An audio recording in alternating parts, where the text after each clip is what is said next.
السلام علیکم ورحمة الله وبرکاته ومغفرته. د ښځو لمونځ لکه څنګه چې پر نارینه لمونځ فرض دی، پر زنانه باندې هم لمونځ فرض دی. لکه څنګه چې د نارینه څخه د لمانځه حساب کړول کیږي، د زنانه څخه هم د لمانځه حساب کړول کیږي. نو د نارینه او د زنانه لمونځ فرق سره لري، جلا لمونځونه دي. په ډیرو شانو کې توپیر او فرق لري. که مخور چې اراده د لمانځه لري، کالب یې پاک وي، مسله یې پاک وي، بدن یې پاک وي او اودس یې کړی وي. بعضې خویندې چې دا خبره کوي چې د ښځې په کپړو کې یوه تڼۍ یا یوه غوټه حلاله وي هم یې لمونځ دی، دا خبره غلطه ده. بلکې د ښځې به ټول لباس حلال وي. که د ماشوم په بولو باندې د ښځې کپړې مردارې وي، هغه ځای به پرېولي، او که ماشوم ورباندې باقی وهلي، خوی ورباندې ګرځولي، یعنې د کوچني هغه خواګرځي، هغه قی استفراق، هغه هم مردار دي. د هغه څخه به هم ځان ساتي، که کالي په خراب و پرېولي وي. کم وخت چې خور ودرېده پر مسله باندې، خپل حضور به د ټولو شانو څخه راګرځي، ځکه دا د الله جل جلاله په خدمت کې سول. نه به په دې کې فکر وي، نه به په بل چا کې فکر وي، صرف دا به حضور وي چې زه خو د الله جل جلاله په عبادت باندې درېږم، د الله حضور ته درېږم. ټولو شانو څخه به ذهن او د ټولو شانو څخه به فکر راګرځي. نو چې نیت کوي د ښځې دپاره مسنونه طریقه دا ده چې په پړونو کې دننه چې دا نیت کوي، لاسونه به پورته کړي، دا اوږو پر اندازه باندې به ونیسي، د لاسو رغوی به د قبلې طرف ته وي، او د لاسو مخام به د دې د اوږو طرف ته وي. نو دا د اوږو برابر به دا نیت کوي، اوږو ته به لاسونه نه وړي. نو نیت کوم د زړه له اخلاصه لمونځ کوم، 2 رکعته سنت د سهار په مطابقت ته رسول الله خاص خدای تعالی ره مخ مې کوي په لور د کعبې شریفې. الله اکبر. د الله اکبر بعد به لاسونه پر سینه باندې ونیسي، چپه لاس به لاندې وي، راسته لاس به ورباندې برسېره وي. د راسته لاس ورغوی به د چپه لاس پر مخ پروت وي، او دغه ګمچي ګوته او باټه ګوته به پر دا مړوند باندې راوګرځي. بیا به سبحانک اللهم ووایي، اعوذ بالله به ووایي، بسم الله به ووایي، الحمدلله شریفه به ووایي، د الحمدلله په پای کې به امین ووایي. بیا چې کوم صورت ته خور یادو هغه دې ووایي.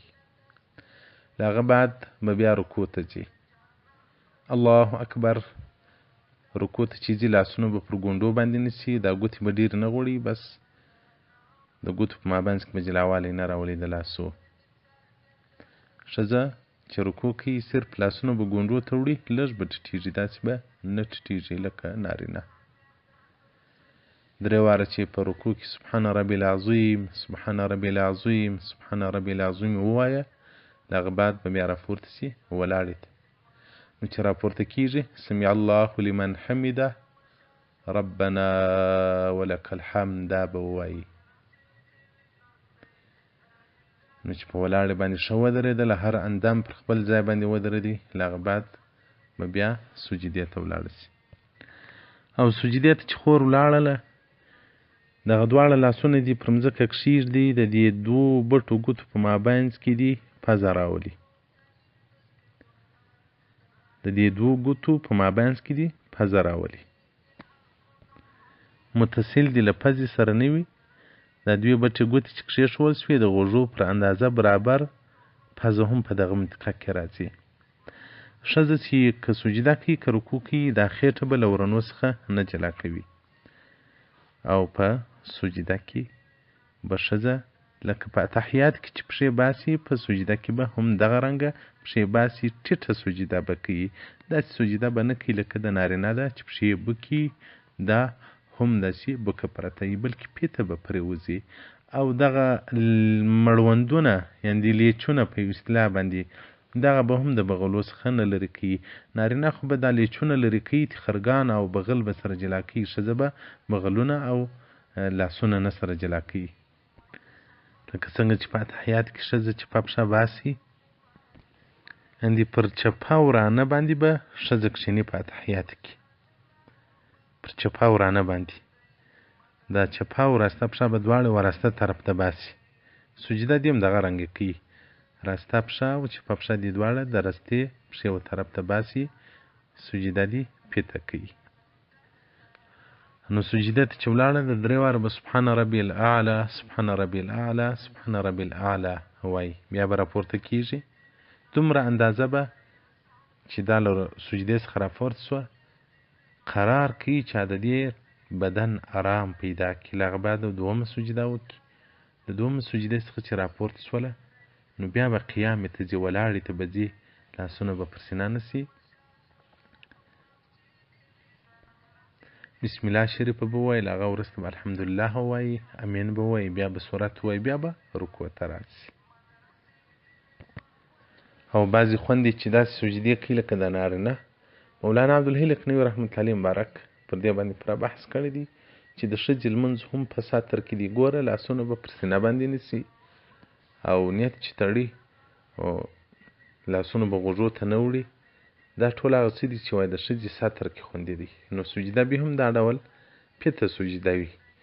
نو خو د خوند دا سجدې زده دي، د لمونځونه زده دي.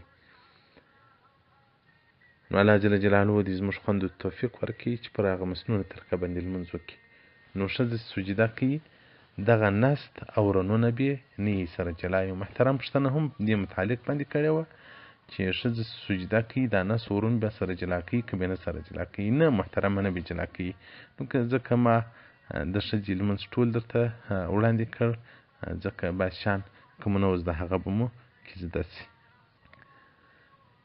او لمونځ چې فارغه سو د لمانځه څخه چې خور فارغه سوله بیا دې اذکار مسنونه ووایي، درود دې ووایي چې کوم څه یې په وس پروله هغه اذکار دې وویل. هغه بعد دې ښه په سکون او په ارام باندې دعا وکړي. له هغه بعد دې بیا ولاړ سي. نو بیا یې وار د لمانځه طریقه په مختصره طریقه درښیم. نیت به کوي، لاسونه به غوږو ته نه وړي بلکې د غوږو سره به یې نیسي. نیت بعد به لاسونه پر سینه باندې نیسي. سبحانك اللهم وبحمدك وتبارك اسمك وتعالى جدك وجل ثناء وتعالى جدك ولا إله غيرك.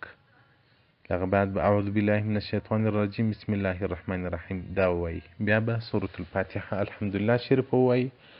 الحمد لله رب العالمين الرحمن الرحيم مالك يوم الدين إياك نعبد وإياك نستعين اهدنا الصراط المستقيم صراط الذين أنعمت عليهم غير المغضوب عليهم ولا الضالين آمين.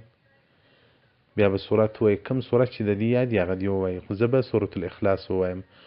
قل هو الله أحد الله الصمد لم يلد ولم يولد ولم يكن له كفوا أحد الله أكبر. ركوع ته به ولاړ سي. سبحان ربي العظيم سبحان ربي العظيم سبحان ربي العظيم سمع الله لمن حمده ربنا ولك الحمد.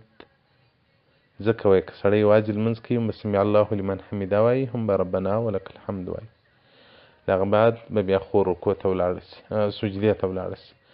سجده کې به سبحان ربي الاعلى سبحان ربي الاعلى سبحان ربي الاعلى 3 واره زیات چې هر څومره ویلی سي. له هغه بعد به بیا راپورته سي الله اکبر.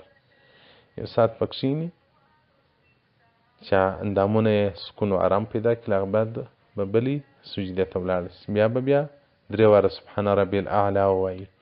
له هغه بعد بیا راپورته سي 2 رکعت ته بسم الله الرحمن الرحیم الحمدلله سورة الفاتحه الحمدلله شریف به ووایي.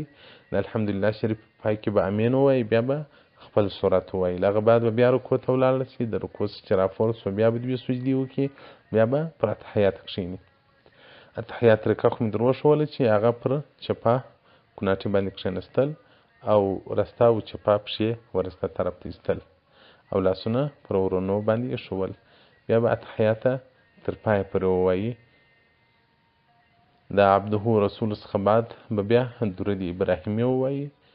بیا به راسته او چپه طرف ته سلام وګرځوي. له هغه بعد چې بیا کومې دعاوې او اذکار کوي دغه یې مناسب وخت دی، ځکه رسول الله صلی الله علیه وسلم وایي د فرض لمانځه وروسته الله جل جلاله دعاوې قبلوي.